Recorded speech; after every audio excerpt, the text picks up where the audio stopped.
Now, I don't know if I'm the only one, but I'm dealing with a serious MKM right now. A Mario Kart mood. I hope that doesn't stand for anything else. But instead of just ranking them or giving my opinions, I thought I would do something a bit more extreme. Play every course that's come out as DLC across the entire Mario Kart series, and then rank them and give my opinions. Are the Mario Kart 8 DLC tracks worse remade or better than their originals? Let's find out. Oh, sorry for making all that noise. I was just opening a stick of hydration multiplier from Liquid IV, the sponsor of this video. Now, after trying out Liquid IV for a month, I've come to a grand conclusion. It's very, very nice. It's great to use for workouts, it's fantastic for keeping me hydrated, and it's also great for just drinking because it's delicious. With just one stick of hydration multiplier, you're hydrating 2 times faster than water alone, getting 3 times the electrolytes as traditional sports drinks, 5 essential vitamins, and a great taste with a bunch of flavors to choose from. I got passion fruit and Concord grape, both yummers, and I think I'm gonna get lemon lime and pina colada next because there's a pina colada flavor, and they even have a variety pack in case you're indecisive. Liquid IV is non-GMO, non-artificial in every stick, and uses post-recycled, recyclable, or compostable packaging with a goal to be nothing but that by 2025. So what are you waiting for? Get your Liquid IV hydration multiplier right now. Click the link below or use my code GETMADS for 20% off plus free shipping. That's code GETMADS for 20% off plus free shipping. Thank you, Liquid IV, for sponsoring this video. Now, with the first 3 waves out, there's only one track so far that's from Super Mario Kart on the SNES, and it's for Turnip Cup's Mario Circuit 3. Now, there's a big factor at hand that makes this decision obvious. It's on the SNES. I'm sorry, but with no nostalgia for this game, I can't say my attention span enjoys this game very much. But if we are going off nostalgia and respecting our elders, the course in 8 Deluxe does a wonderful job at faithfully recapturing its art style and geometry. However, for its remake on the Wii, it's a different story. Mario Kart Wii's competitive edge, as well as my insane nostalgia for that game, makes this very simple track so much fun to play on. For the Super Mario Kart version of this track, the Booster Course Pass is an easy upgrade, but for the Wii version, I'm gonna have to say apart from visuals, it's a bit of a downgrade. Oh wait, it's also on GBA, I almost forgot about that. Yeah, remake's easily an upgrade. I'm really not a fan of Mario Kart Super Circuit. Yes, I know Mario Kart 64 came out first, but that transition was smooth. Moving to the GBA, we've gotten 3 courses from Super Circuit so far. Quick tangent, I always think this game is called Mario Kart Grand Prix instead of Super Circuit for some reason. Does anyone else think that? Am I just crazy? Starting off in Wave 1, the Lucky Cats Cup got a GBA track with fan favorite Sky Gardens. Now, even though its new appearance is a huge jump in technical mastery and budget, it feels as if whatever made it such an interesting course in the first place became severely downplayed. The aquamarine cobblestone makes this track feel like an ancient road pillared with beanstalks among the cumulonimbus. The version on Switch swapped out the aquatic-centric palette with a more generic World 1 grassland vibe, along with its brown bricks. Sky Gardens DS, on the other hand, was a faithful transition from GBA in keeping the vibe and palette of the track. And wow, it's the most fun you can possibly have. The song was already great, but in the DS sound font is where it belongs. I want to be a DS sound font. The remake really feels like a downgrade in comparison. And for the GBA version, I think they could have done a much better job at capturing this iconic track, so I'm gonna have to say it's on par with the original. The second GBA track on the list is Snowland from the Propeller Club, and unlike Sky Gardens, it's no comparison. This is a fantastic upscaling and reimagining of this track in every way. Music, creative liberties, and respect to the original. Look at these crystals. Now look at these crystals. Bloody hell, that's a big crystal. With my utmost confidence, Snowland is a definitive upgrade. And our final GBA track so far is Boo Lake from the Rock Cup. Well, first off,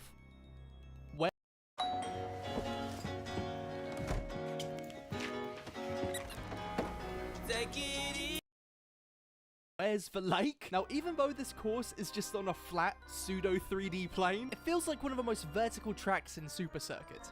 You got all the jumps, and the bumps, and even though I'm an absolute soggy towel at this game, I gotta give credit where credit's due, this is an effective course with decent atmosphere. And moving to the version on Switch, and it seems like they found the lake. First impression, This is a bloody good time. But what happened to the boos? The original Boo Lake, before there was a lake, had these silly looking boos littered across the course holding candles, lighting the boardwalk as you drove by. And now all we have is the occasional boo creepily watching us from above and a fishbone or two in the recently filled lake. Now this development may send you into an understandable outrage. Why would Nintendo remove such an iconic and unique detail to the course? Well you see, from my documentation, I found this change to be an underappreciated, canonical detail that makes perfect sense to why boos would stop holding the cute funny candles. A lamp! And light fixtures weren't the only thing that was added, with a big chunk of this course now simultaneously being anti-gravity and underwater. In general, for the courses that are being ported to GBA that have never been remade, having these new iterations of them lets me actually give them a proper go, because if I'm honest, when I'm playing Super Circuit, attempting to appreciate the courses is exactly that, an attempt. Nice. So just like Snowland, without a doubt, this version is a complete and total upgrade. Now we're on to the 64 Choco Mountain. I'm gonna say this right now. Mario Kart 64 is weird, lol. The map feels super open and freeing, and I love that you can fall down further back into the race and have to do the boulder section again, and jump to the DS version, and it's the same, but it's better since it's on the more fun Mario Kart. And look at that! You can still fall down further into the race. What a neat feature that makes this track unique and hilarious. Fence. This version dramatically improved the visuals and made it feel way more dynamic to play, with the cave and the gliding section, but we lost a big component to what makes this course so fun. Danger! And not to mention, this version of the track feels compact to how open it felt in 64 and DS. Honestly, I really enjoy all three versions of this track, and I'd still much rather play this course on 8 Deluxe compared to 64, since it's 64. Still, whether it's nostalgia or gameplay mechanics, whatever reason, I just prefer playing this course on DS. I love Danger. And our second N64 track is Calamari Desert from the Turnip Cup. With no nostalgia for the original version of this course, and only having memory of the 3DS version, I think this latest version of Calamari Desert is absolutely fantastic. With it implementing a new game mechanic, the big floaty arrows, and an alternative lap where you drive on the train track, the added variety makes this course so much fun to play. It's no competition, and just overall a huge upgrade across the board for this track. Let's swiftly move on to the Nintendo DS tracks. First off is Shroom Ridge in the Lucky Cat Cup. Now I'm not 100% certain on this, but I get the feeling that Shroom Ridge isn't anyone's favourite track. And even though it suffered from the booster course controversy, oh no, a rock! I think the changes they made for this track are pretty good. Put an asterisk next to that, like a glider ramp over the grass, the trickable cars from Toad's Turnpike, the risky shortcut where you can fall to your doom if you're not careful, and an absolute banger of a remix. However, there's one thing in the DS version that I vastly prefer that I don't really see anybody talk about. Traffic laws. Okay, take a look at the vehicles in the DS version. And now take a look on Switch. Why is everyone driving the same direction? Maybe Nintendo didn't want the new generation to find amusement in driving on the wrong side of a road, but this is illegal! This track has got lovely improvements, but I can't imagine how much fun it would have been to do 200cc with how the traffic worked in the original. I'm really sad to say, but that is objectively a downgrade, although I love the updates they added. Our next DS track is the absolutely legendary Waluigi Pinball in the Turnip Cup. The new version of this track is big, bombastic, and a wild improvement in visual insanity. But I think I still prefer it on DS. Not so much because this track is bad on 8 Deluxe, but more so thinking about the possibilities of what the track could be if it was fully reworked like a bass track from 8. Perfect spot for anti-gravity right here, no anti-gravity. Perfect chance to add some zany casino-esque advertisements from the Mushroom Kingdom, but nope, this track is squeaky clean. We could have had an advertisement for Luigi's Blackjack, or Wario's Casino with complimentary garlic. It's not a bad track, of course it's not, it's Waluigi Pinball. It's just not revolutionary, especially with no new remix. Also, random, but I really miss the big 3D Waluigi versus a big cardboard cutout. I'd say Waluigi DS is on par with the remake, and it's so similar to the 3DS version, but really it's the same for that too. They're all brilliant. And the final track from DS so far is Peach Gardens in the Moon Cup.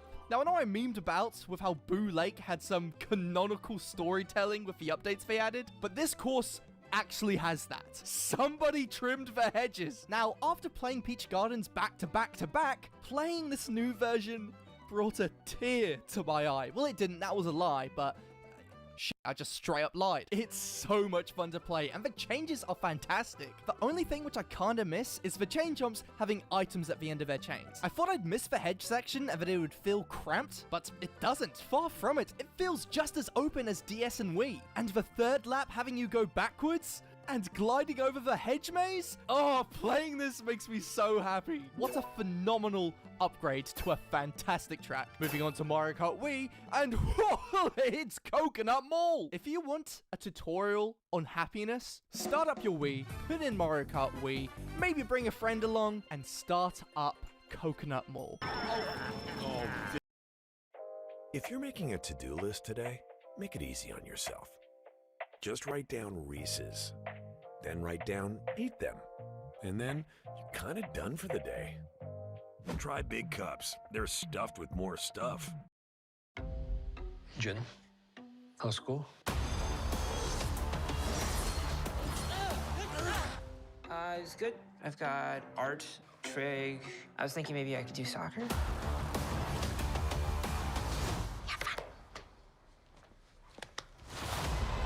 Just stay focused. Study and work hard.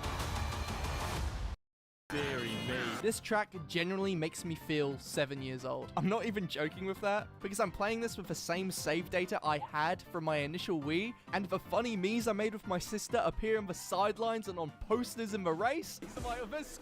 What an insane time capsule. What was initially intended as just entertainment and comedy value is now a beautiful revisit of memories. I know this sounds silly to talk about Coconut Bloody Mall of all things, but if you had as much fun with a Mii Maker as I did, you understand what I mean. And the course alone was so much fun to play. Getting the escalators incorrect was an actual possibility when you were playing on a non-HD console in 4-player split screen. Jump to the 3DS version, and unfortunately, they took away this aspect of fun by putting big arrows on the escalators, which, okay, I get it. At least the rest of the course is pretty much fully intact.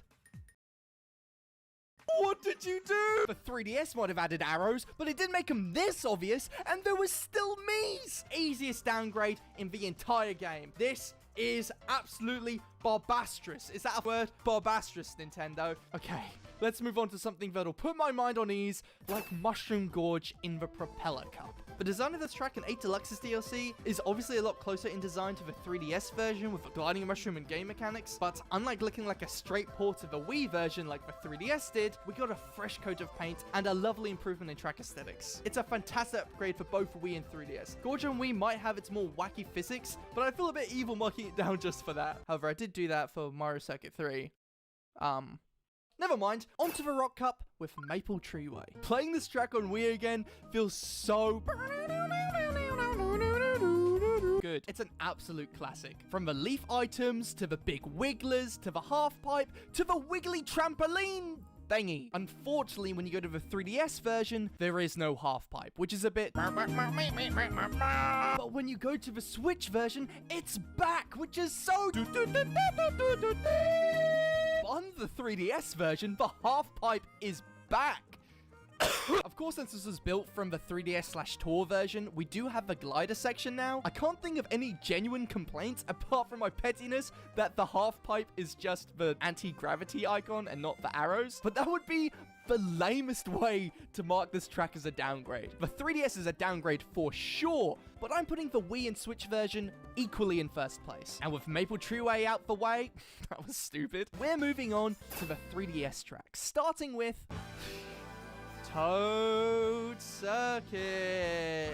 Boring. You know, boring. Let's just move on. Next up is Rock Mountain, surprisingly, in the Rock Cup. Now, some people say this course was forgettable. Now, I disagree. I remember this course very vividly for being forgettable. I never disliked it per se. It was just inoffensive. And it's exactly the same here. Just as it was on 3DS, Rock Mountain gets middle of a road. Not an upgrade, but definitely not a downgrade. But the same can't be said for our final track on the list, 3DS Rainbow Road from the Moon Cup. And whoa, This course is beautiful. The skybox is great, and the visual flair they gave to the road is top notch. What a crispy looking course. This track is so much fun to play on. My only gripe is that they didn't wait to have the final cup just before Rainbow Roads, and that's it. But you know, I don't mind getting the course early. Huge upgrade for being stuck on the 3DS, and here's hoping for GBA, GameCube, DS, and Wii Rainbow Road in the Spiny Shell Cup. But what do you guys think?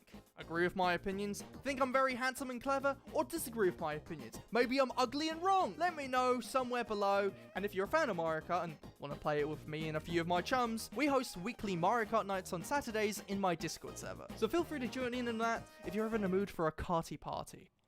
That sounds disgusting.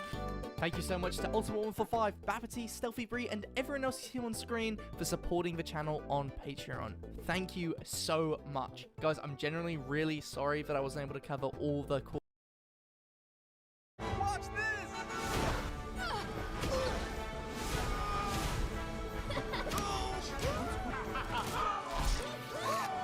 See? He likes it! Disney and Pixar's Elemental, only in theaters June 16. Tickets available now. All clear. Whoa, you see that? Craftsman style, 3-bed, 2-bath. Huh? Just got pre-approved for a mortgage with Navy Federal Credit Union. No down payment. Get 100% financing from a top 5 VA loan provider. Navy Federal Credit Union. Our members are the mission.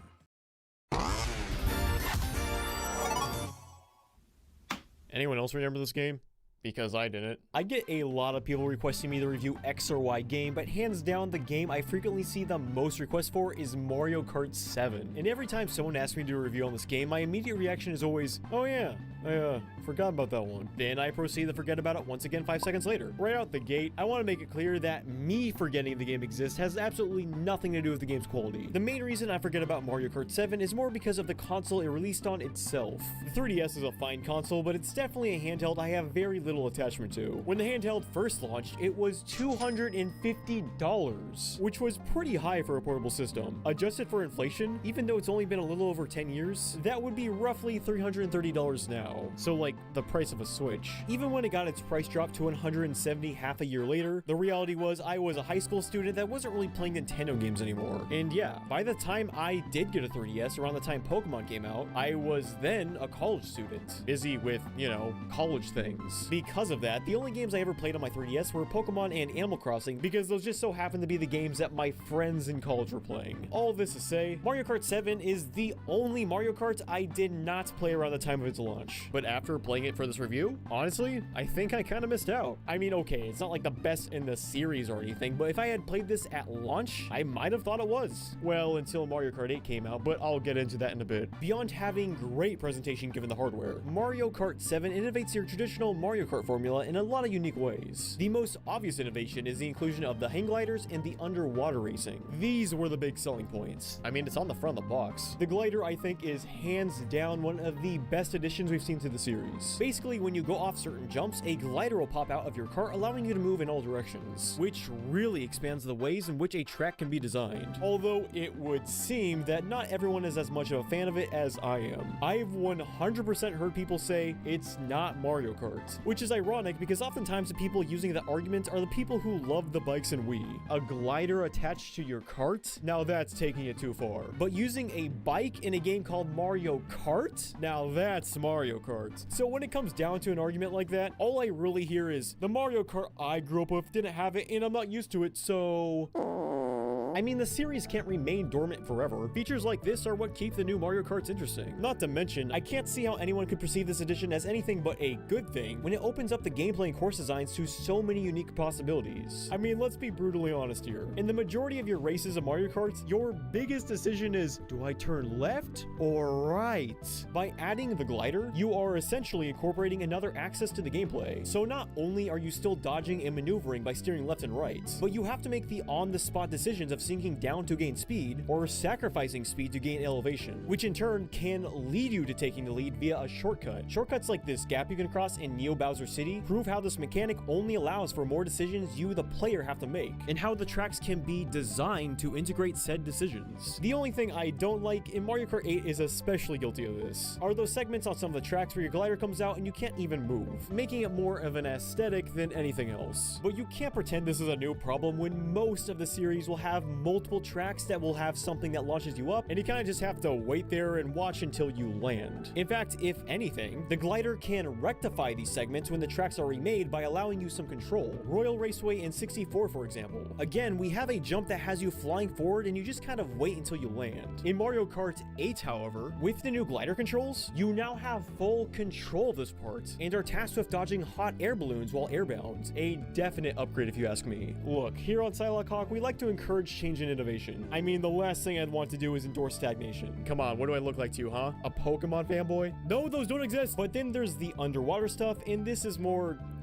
It's pretty weird since, for years, you're instinctively taught not to go in the water. But then 7 came out and was just like, okay, literally rewire your brain and forget everything you know because water equals good now. The payoff really isn't worth it in my opinion, since all driving underwater means is that you're slower and it's harder to control. It's not a bad gimmick, but compared to the gliding, the underwater stuff doesn't open itself up to as many unique track opportunities. The other big selling point of 7 was the kart customization. Starting with Double Dash, you were able to select your kart, but it was taken even further here by allowing you to individually select your body, wheels, and glider. Most of these are unlocked at random whenever you collect a certain number of coins during your races, which, yeah, not my favorite method of unlocking stuff, but the variety of parts here is still impressive. The customization feature really allows you to perfectly fine-tune your vehicle to your playing experience. A great idea on paper, halfway there in execution. The biggest thing to take into consideration is how much more complicated this makes just booting up a quick game of Mario Kart. Accessibility is a huge component of Mario Kart's success, so adding this layer of complication might be overwhelming to certain types of players that just want to quickly jump into a race without having to look at a box of stats. I mean, what do all these stats even mean? Speed and acceleration are pretty self-explanatory, but like,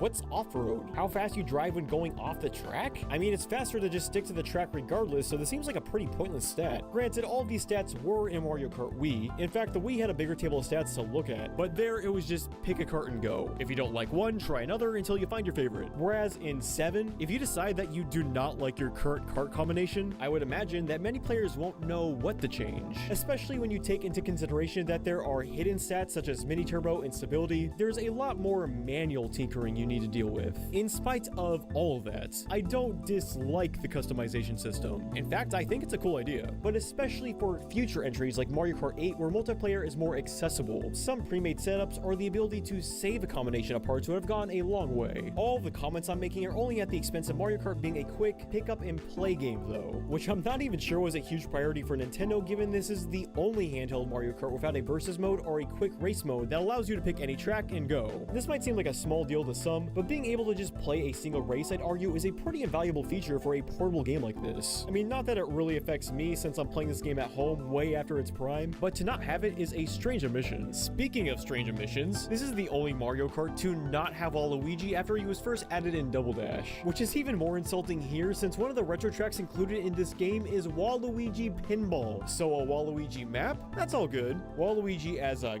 character? Get the hell out of here. I can't even believe you'd suggest that mustachioed freak. But hey, who am I the judge? They clearly had to make room for great new characters like... Not flossing well? Then add the whoa of Listerine to your routine. Listerine, feel the whoa. Here's your sign for sale-free savings at Aldi.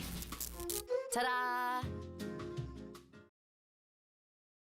The bee from Mario Galaxy? Yeah, you know, the very same one that was so big you could climb it, now small enough to participate in a go-kart race. I asked for this? I didn't ask for this. Mario Kart 7 has, hands down, the strangest character roster of all time. There's only 16 characters, and they're not the ones you would expect. Shy Guy is a fully playable character for the first time instead of just being used for DS's download play. Lakitu takes a break from holding that flag to join the race. Then you got, like, a Wiggler? That's weird. This is also the series' first appearance of Metal Mario, who I'm going to fully blame for the influx of clone characters we saw in 8 because really, why isn't this just a skin? What, are you telling me Mario and Metal Mario are two separate people now? That doesn't even make any sense. Also, if you're a complete narcissist, the Mii is back so you can race as yourself. Weird character roster, you have to unlock Wario, but hey, at least there's no babies. Oh, also new to 7 is a first person mode? Holy shit, it's like I'm really there. That's great and all, but how does the racing itself feel? Mostly good. Being completely transparent here, the merit in which I am judging 7 is kind of unfair since I instinctively want to compare it to the handling in Mario Kart 8. Why? Well, because Mario Kart 8 is 7's closest comparison. If you've played 8, you have a pretty good idea of what 7 feels like. Honestly, the comparison is akin to the similarities between Smash 4 and Ultimate. Smash 4 is Ultimate's closest comparison, and while both feel good, Ultimate just feels a tad better. Mario Kart 7 and 8 are the same way. 7 feels good, but 8 feels better. Not all the differences are bad ones. I do like how you can hold a drift even while slowing down, but then you got stuff like the turning, which feels a bit sluggish. I don't want that statement to be confused with the actual speed of the racing. From what I can tell, the speed seems pretty comparable to what we see in other games, but something about the drifting feels less responsive. It's hard to articulate and even harder to showcase. This is definitely just something you have to try for yourself to see. Play a couple of races in Mario Kart 8 and then switch back to this, and you'll definitely notice a difference in how the drifting feels. There are also little things I'm not a fan of, like when you get hit by certain items, you knock over backwards, which can really screw you over like it did to me here. Again, I don't want to give the impression that it controls bad. It controls great, and if anything, I'm being unfair to 7 here, but it's hard to not compare it to 8, which I'd argue is a perfected 7, especially when previous entries had such a distinctive playstyle. I feel more inclined to compare this to 8 than I do the older stuff. This is also a very easy Mario Kart game. On 50 or 100 especially, it feels like they might as well just hand you the trophy for selecting them on the menu. Don't get me wrong, I'd rather a game be too easy than it be like Wii, where there was so much rubber banding, you'd swore you just walked into an Office Depot. But compared to something like DS, this feels like a cakewalk, which again, challenge as a guy in his 20s. That being said, the more casual playthrough can be attributed to the fact that there's hardly any item bullshit this time around. It's all pretty well balanced, and the items we see in 7, it's a strong selection. The newcomers from Wii have all been removed, those of course being the Pow Block, the Mega Mushroom, and the Thundercloud. I think removing them was a smart move because without complete overhauls on how they function, such as how Tour changed the Mega Mushroom to be more of a defensive item, I think there would be too much overlap with other items. I mean, in terms of effectiveness, the Mega Mushroom is just a worse star, the Pow Block is just a worse lightning, and the Thundercloud, well, the Thundercloud just sucks. In their place are the brand new Fire Flower, Super Leaf, and Lucky 7. Starting with the Fire Flower, some people will try to, actually, you about it being in Double Dash first, but those people are 100% wrong since that was a completely different item instead called the Fireball. It was similar, but even the manual referred to it as something else. Biggest difference between the Fireball and the Fire Flower was the Fireball was actually good. Okay, the Fire Flower isn't a terrible item or anything, but in Double Dash, the Fireball had a wide spread, which basically guaranteed you'd hit something. By comparison, the Fire Flower only shoots forward and has a limited amount of time the item is active. So you basically just mash the button and hit absolutely nothing. I genuinely have an easier time hitting opponents with a green shell, and even when you do hit them, it just lightly spins them out opposed to making them topple over. I don't mind its inclusion, but making the fireballs bigger or giving them a more pronounced effect on opponents could validate this one. Or hell, just make it a spread attack like in Double Dash to differentiate it further from other items. We also get the Lucky 7, which is somehow simultaneously one of the best items we've seen and the worst. It's one of the best because it gives you a star, a green shell, a red shell, a blooper, a bomb, a mushroom, and a banana. I mean, that's a lot of manpower. But in my opinion, it's also one of the worst because really, this has to be one of the most uninspired ideas for an item ever. This is like the epitome of the little Jimmy item. Some kid's dad that actually worked at Nintendo had to have gone home to his son and was like, "All right, Jimmy, what kind of item would you like to see in Mario Kart?" "All of them. You get all of them at the same time." You can't really make the best use of each item when you're given all of them at the same time. So what ends up happening is you just mash the item button, which essentially just turns this into a blooper star combo that sometimes also hits a player ahead of you that you were probably just gonna hit with your star anyway. This next one has to be one of the most contentious items ever, the Super Leaf. It's another timed item, much like the Fire Flower, and while it's active, your cart will sprout a tail you can use to deflect items and knock out nearby drivers. I see a lot of slander thrown at this item, and you know what? It. If no one else is gonna stand up for this thing, I guess it's gotta be me. In comparison to some other newer items, I mean, yeah, sure, the effects seem kind of whatever, but I view the leaf in the same way I view something like a banana. Is a banana the best item? Not even close. But it serves its purpose well, and I certainly wouldn't want Nintendo to get rid of it. And much like the banana, this is an item you get towards the front of the pack, which is an aspect I rarely hear its detractors bring up. Because let's say you're in first, right? What are you realistically getting? A banana? maybe a green shell. Adding a super leaf to the selection of first place items seems like an upgrade if you ask me. It can do some work. I mean, look at this. In one fell swoop, I got rid of his red shell and knocked him over. This is not a bad item. It's a shame the item didn't come back for Mario Kart 8 because the irony is that if there's any Mario Kart where this item would have made the most sense, it would have been Mario Kart 8. Because a slight downside to the leaf here is that unlike a shell or banana, it takes up your item slot, prohibiting you from picking up another item while it's active.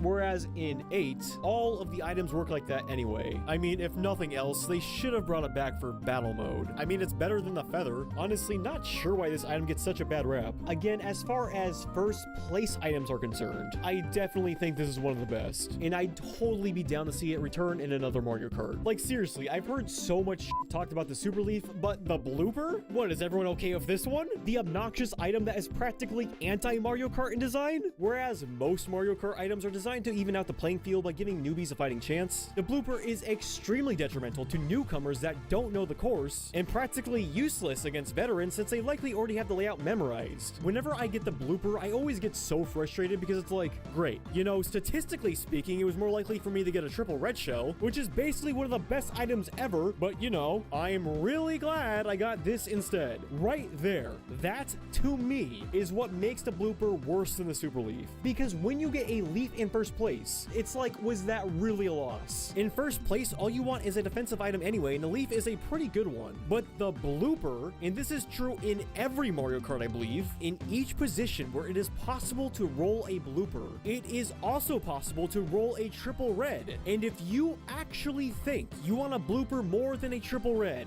look, I'm not gonna sugarcoat it, you're a fucking idiot. The payoff for a triple red is almost immediate. You can use it both offensively and defensively. They're not terribly nerfed by maps of water or boost, and they're just as effective against someone who knows the map as they are against someone who doesn't. The blooper just sucks, okay? It's like the equivalent of the obnoxious darkness gimmick you see in platformers except put into a racing game. Are there actually any advocates for this thing? Or do people just defend it because it happens to be in their favorite Mario Kart? In fact, one of my biggest critiques of Mario Kart 7 is just how common the blooper is. Like, no joke, it seemed like on average, I was getting hit by 2 of these per race. I am almost positive this is the Mario Kart where they're the most frequent, and it was the one big thing that nearly prevented me from enjoying this game. It is genuinely that common in 7. Fortunately, it was not bad enough to prevent me from enjoying the new tracks, because 7 has some great variety here. Shy Guy Bazaar might be one of my favorite Mushroom Cup tracks ever. Maps like Piranha Slide and Music Park showcase a ton of creativity. Tracks like Rock Mountain or Wario Shipyard are just flat out good. And for the first time in the series, we have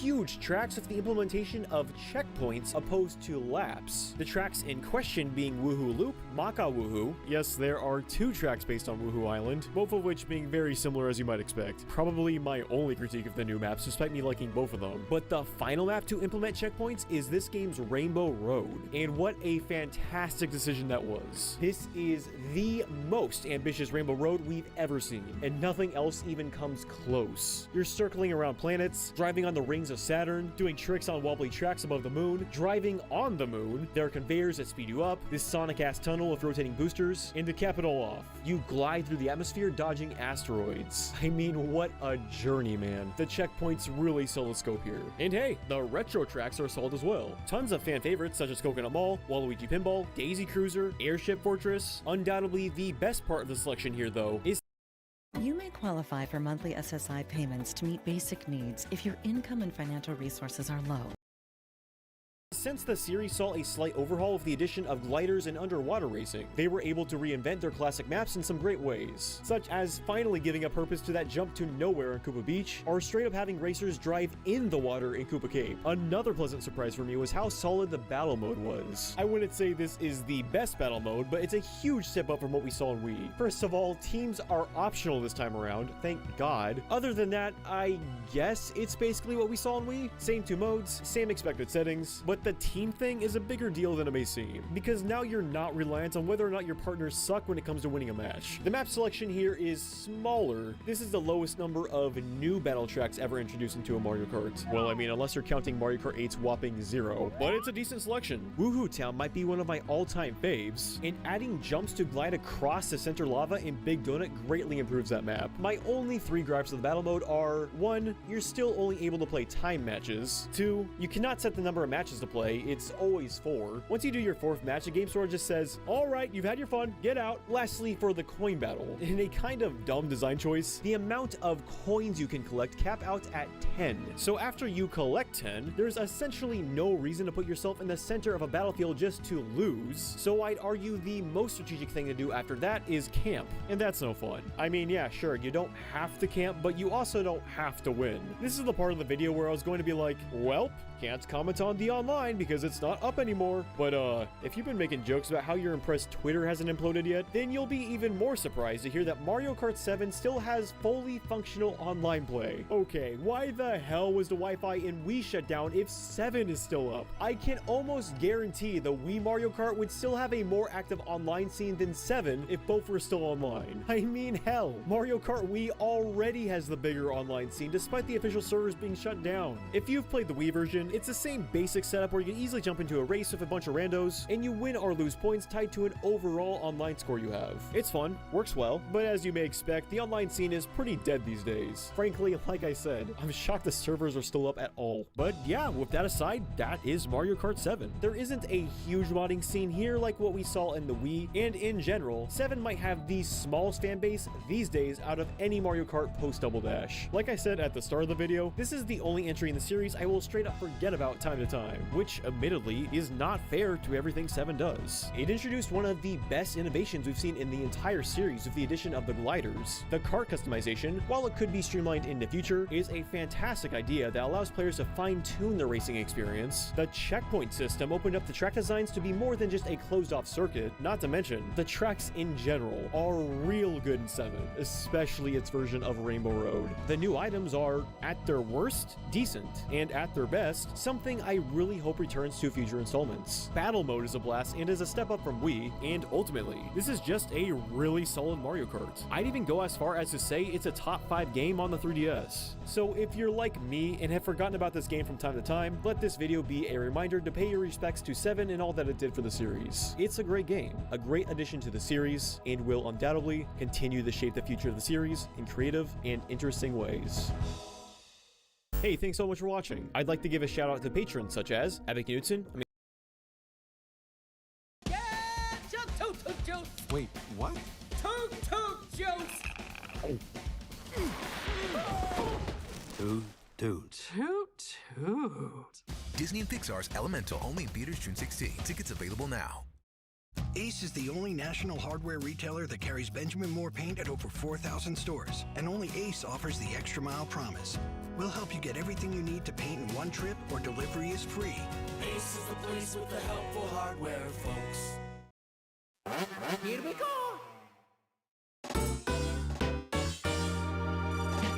Mario Kart DS, voted on by you, and a video Patreon supported by people such as Ollie Pops, Anthony Combs, Silver Skeleton, and Abby Knudsen. Thank you. Wii Sports Resort won my most recent poll, and I already did a video on that, but a lot of you really wanted me to do Mario Kart DS. So I figured I'd fill in the gap while I work on my Colossal Mario Bros video. And holy crap, it has been years since I touched this bad boy. I know Mario Kart DS might not seem too special in a modern lens, but you have to consider the era this came out. These days, you really don't need to make any compromises when it comes to portable gaming. Especially if the Switch, any Nintendo game you'd want to play at home, you can now take with you on the go. But that's obviously not how things always were. I mean, the previous portable Mario Kart looked like this. So again, at the time, it didn't feel like any compromises were being made. In 2005, this is basically as good as we could have asked for in regards to a portable Mario Kart. Technical limitations aside, another reason we didn't feel like we were making any compromises with a handheld Mario Kart was because the DS entry in particular added so many things that have since become staples of the series. Retro tracks, online racing, mission mode. Okay, that last one never came back, but it should have. To this day, I'd argue Mario Kart DS has the most content. Sure, Mario Kart 8 Deluxe might have more characters and courses right out the gate, but for one, DS has a battle mode I'd actually want to play.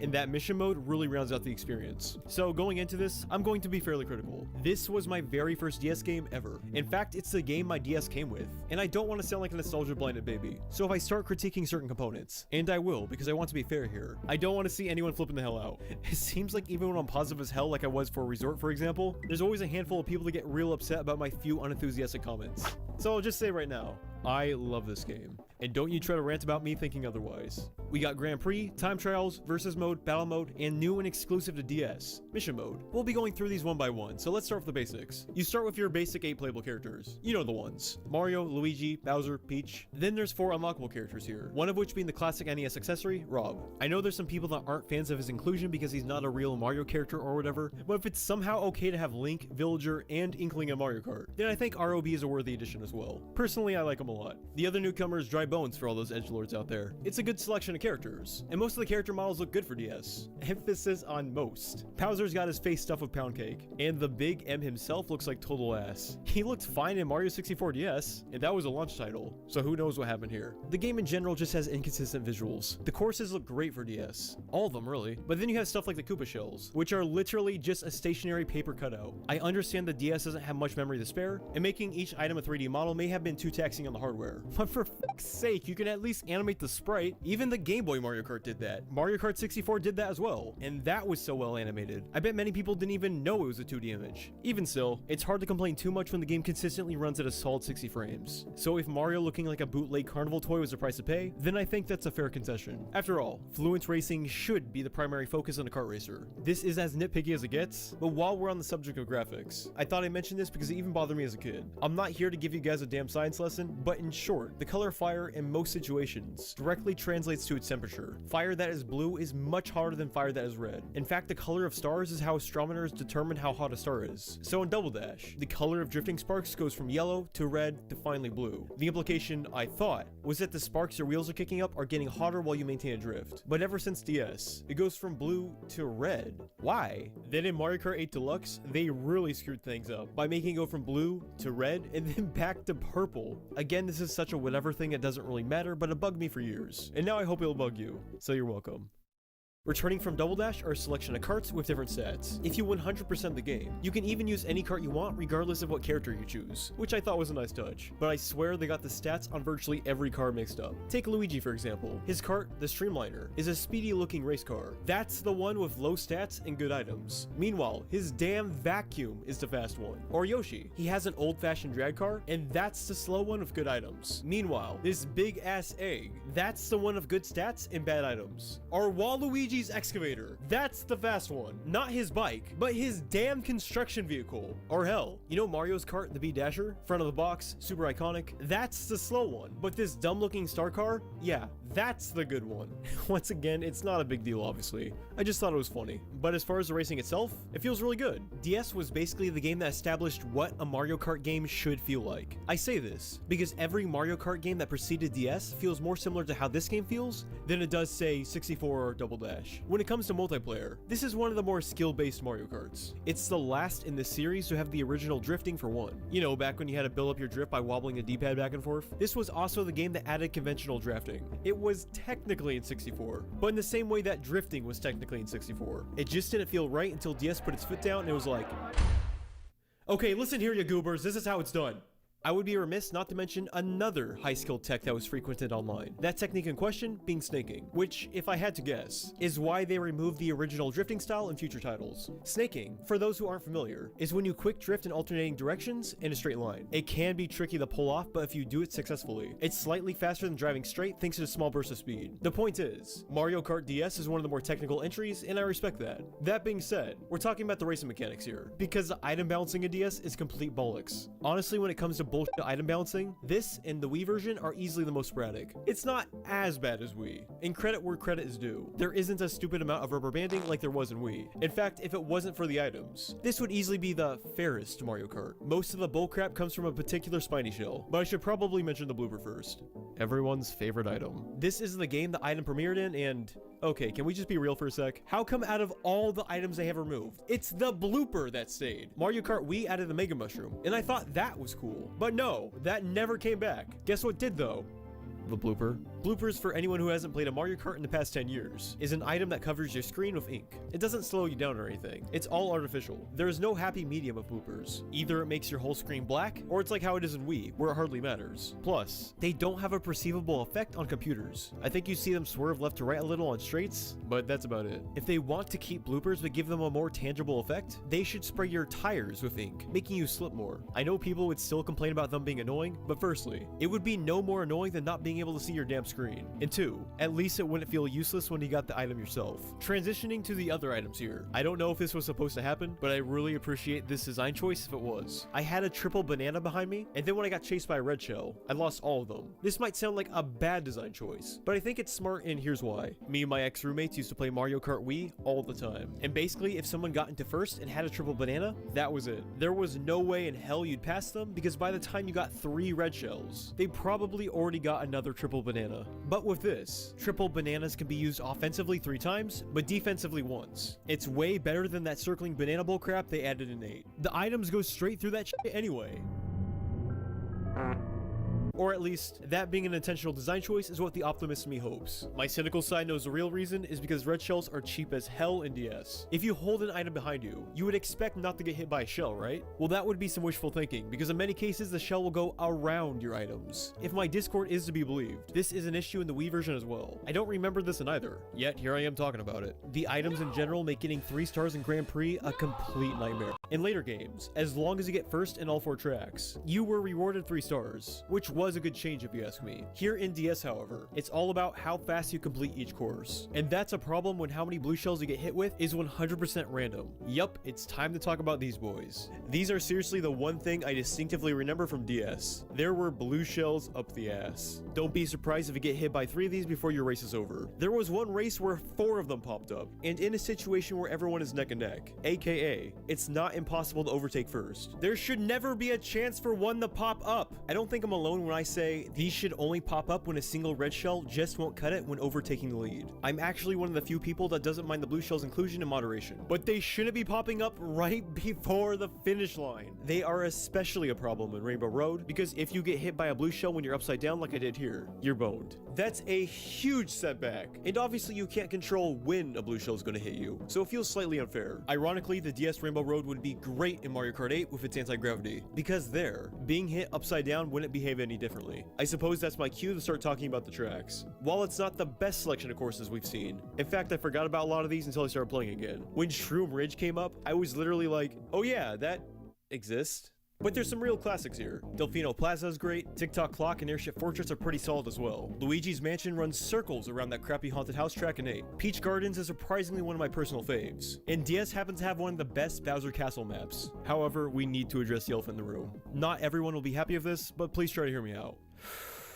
Waluigi Pinball. I don't think it's the perfect map people praise it to be. Let's look at what it did right first. Theming. To begin with, that song slaps hard. It was even remixed in Smash Bros. It's that good.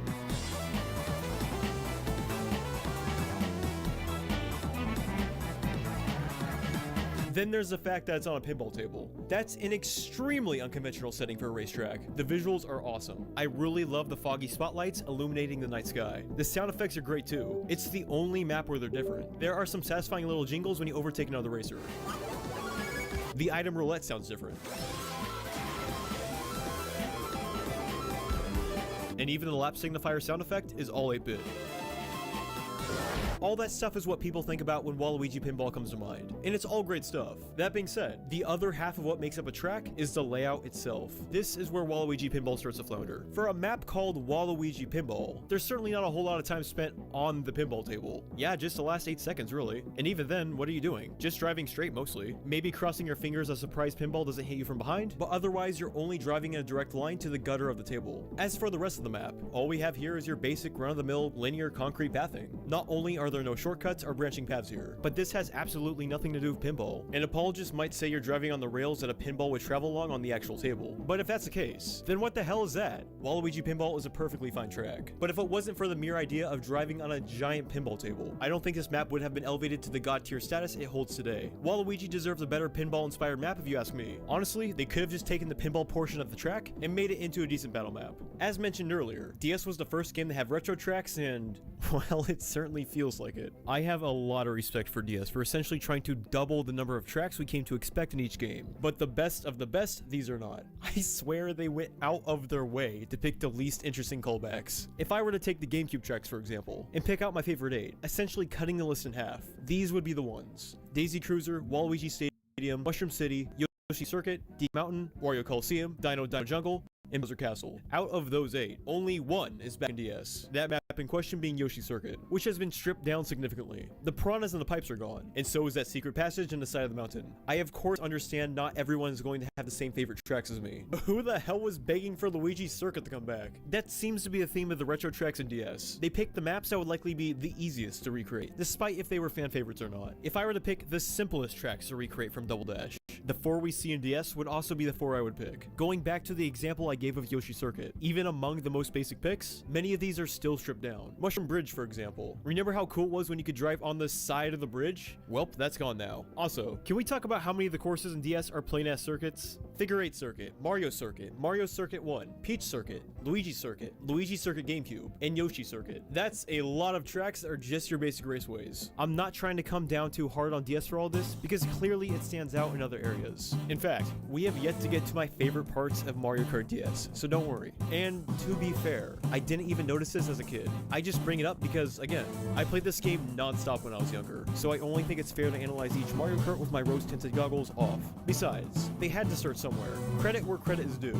This was the first game of retro tracks, so perhaps it's harsh of me to be this critical on their first attempt. It's also likely these reservations were made because of the space limitations on a DS cartridge. Either way, by the time the Wii version came out, they got their shit together with the retro stuff. After collecting my complete thoughts on the game, it became pretty obvious that Strong Suit is not the racing mode. The racing is still tons of fun, of course. I played it endlessly as a kid, and I love how technical the mechanics feel compared to the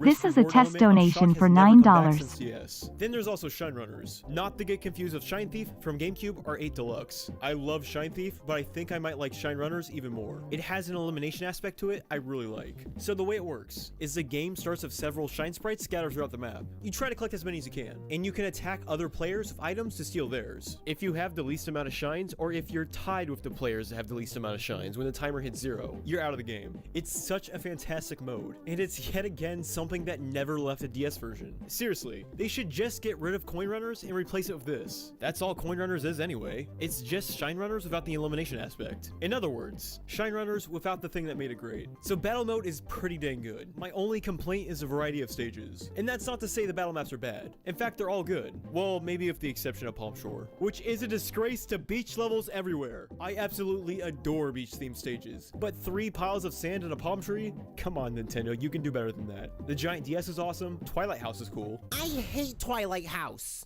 I like Twilight House, but I respect your opinion.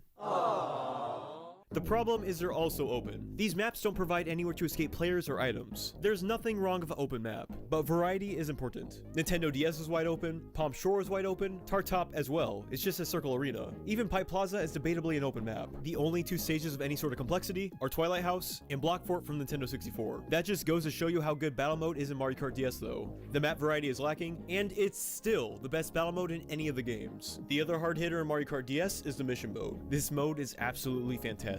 Since we never saw missions return, this almost feels like a fever dream or something. It's like the kind of thing you'd make up when you're a kid. Hey guys, the new Mario Kart's gonna have boss fights and special missions and stuff? Will not. Will so? And yet, it must be real, because here I am playing it. Missions range from beating a drunk driver in a red car to the finish line, to blowing up plant guys in the desert. There's a decent amount of diversity here in regards to the task you're presented with. For me, the highlight was always the bosses. Once you complete all 8 other missions in a world, you unlock the boss. The sound design when their stage appears is so badass and eerie.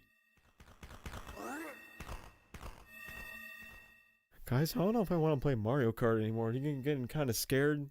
The atmosphere during these battles are great. Really, the bosses are just awesome. They're all uniquely their own, and they even have their own themed stages. Speaking of which, you know how I was saying the battle maps could have used a bit more variety? Well, the map you fight King Boo on isn't too complicated, but it also provides places to avoid items without having any vantage points for campers. Honestly, they could have just swapped out either that beach map or Top Tart with this arena, and it would have made for a more well-rounded stage selection. It only verifies just how much effort went into these missions. A simple little stage that only exists as a boss arena for King Boo is better than some of the actual battle maps. One of the coolest things about mission mode is once you complete World 6, you think you're all done. The credits roll and everything. Then when you go back to improve your score in some of the missions, you notice that. Holy smokes, there's a 7th secret world!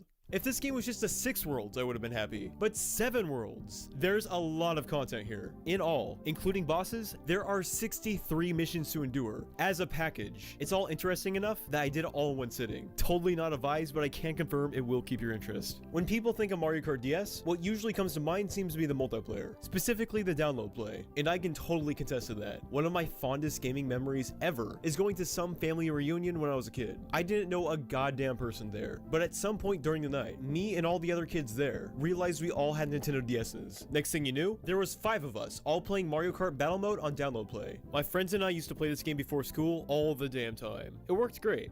I also loved how you could draw an emblem for everyone you race against to see. Yeah, this game had an emblem maker. Once more, another feature that never came back. I love customization options like this, even as niche as it may seem. As I said before, this was the first Mario Kart game with Wi-Fi races. And as far as I'm concerned, the earliest first-party Nintendo title to really nail the online. The Wi-Fi was so good in fact, there still exists some fan servers that are still online today. Shout out to DocXD for letting me know. Until he expounded on the Discord, I thought he was just trying to say Wi-Fi and then his cat started to tap dance on his keyboard. The best part, you don't even need to use mods to use it. Or at least, theoretically. I couldn't get my DS to connect to my Wi-Fi network. I don't know what to say. Just wouldn't work. I even tried using my smartphone as a hotspot, and that didn't work either. I'm sure it works just fine for others, but I can't really comment on it much myself if I can't try it out. Personally, I don't think I'm missing out on much though, because I was there when the official servers were up. Those are some fond memories. Probably for the best I can't taint them by getting my ass handed to me in the online nowadays, because anyone still going through all this hassle to play some Mario Kart DS online is unquestionably going to be damn experienced.